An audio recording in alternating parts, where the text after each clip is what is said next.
नमस्कार विद्यार्थियों, आज हम अंतराल भाग 2 कक्षा 12 के पाठों पर चर्चा करेंगे कि बोर्ड परीक्षा 2026 के अंदर इनमें से कौन कौन से वस्तुनिष्ठ प्रश्न आ सकते हैं। सारे अधिकतम प्रश्नों को इस वीडियो के अंदर शामिल किया गया है, तो आप इस वीडियो को देख करके अपने स्कोर टारगेट 95 प्लस को अचीव करें। पहला पाठ है जिसका नाम है सूरदास की झोंपड़ी।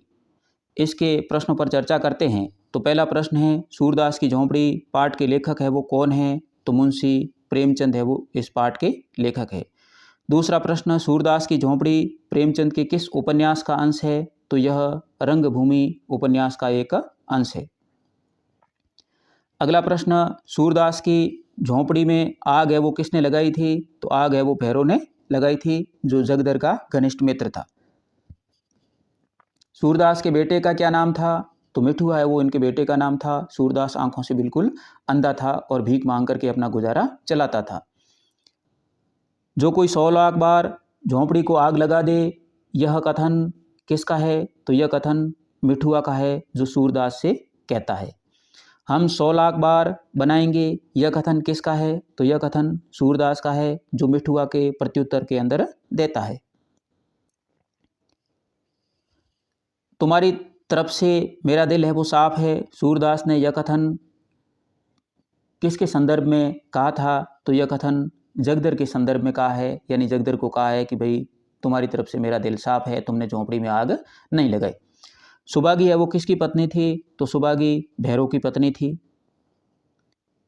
मिठुआ क्यों रो रहा था? तो मिठुआ घीसू द्वारा मारे जाने के कारण वह रो रहा था।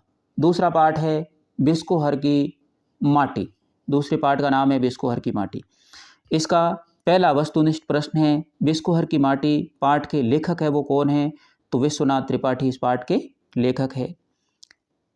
बिस्कोहर की माटी पाठ विश्वनाथ त्रिपाठी की किस रचना का अंश है? तो यह नंगा तलाई का गांव उसका अंश है, और नंगा तलाई का गांव यह विश्वनाथ त्रिपाठी की आत्मकथा का नाम है। इस बात को भी ध्यान रखें। बिस्कोहर की माटी पाठ किस शैली के अंदर लिखा गया है? तो ये आत्मकथात्मक शैली के अंदर लिखा गया है। कमल पत्र का दूसरा नाम है वो क्या है? तो कमल पत्र का दूसरा नाम पुरैन है।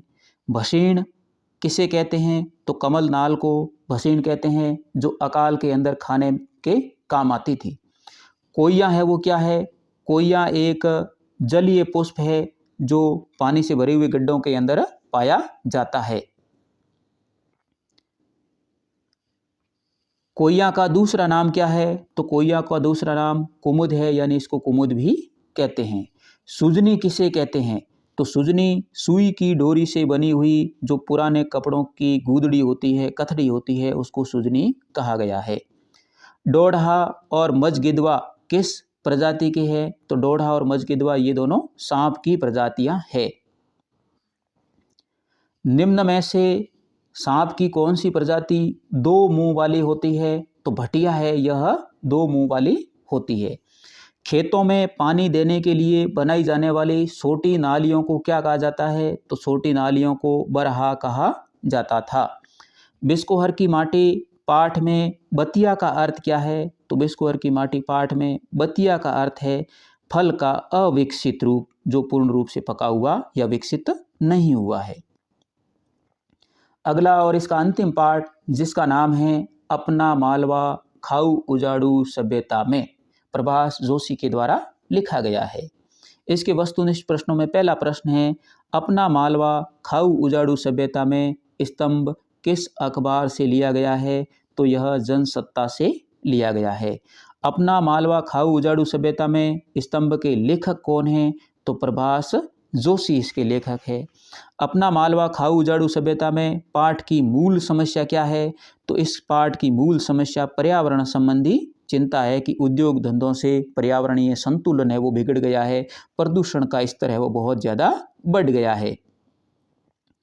निथरी शब्द का अर्थ क्या है? निथरी का शब्द का अर्थ है चमकीली, जो धूप निकलती थी उसको निथरी धूप है वो कहा गया था। पूर्व शब्द का अर्थ है वो यहाँ किस अर्थ के अंदर प्रयुक्त हुआ है, तो पूर है वो बाढ़ के लिए प्रयुक्त हुआ है।